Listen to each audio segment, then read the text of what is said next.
Hello क्या हो साली जी का एक बार धोखा दे देलू ना।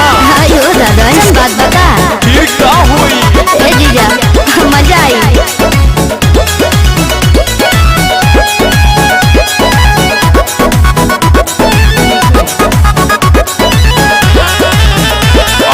होली खेले नहीं आइलू ना बताइलू हो। अपना जीजा के दिलवा दुखैलू हो तरसैलू हो। आयो दादा ऐसा बात बता असो होली खेले नहीं आइलू हो ना बताइलू हो। अपना जीजा के दिलवा दुखैलू हो तरसैलू हो।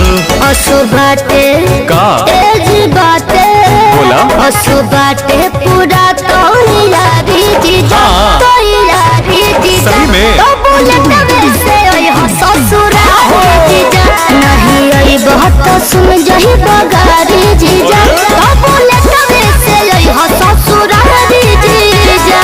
ठीक है बा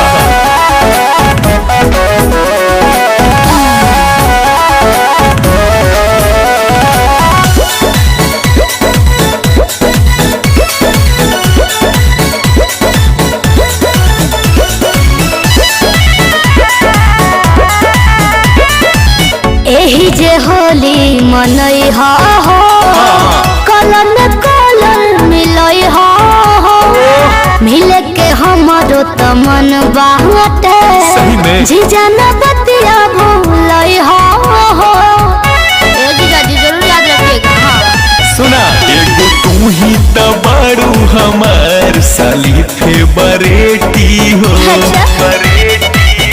तोहरा खातिर खरीदल बानी हम सुट चॉकलेटी हो। असो बढ़िया से का?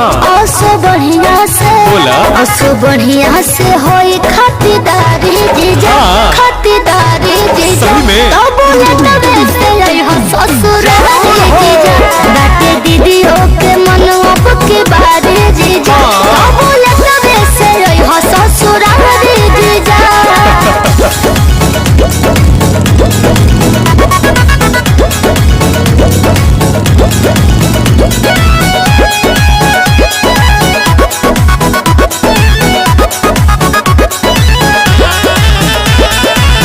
असो के होली यादगार होई हो जसनिया जीजा बरियार होई हो ठीक है बा। ओई हो विमलेश संगे आशीष के तू अरे? डीजे पर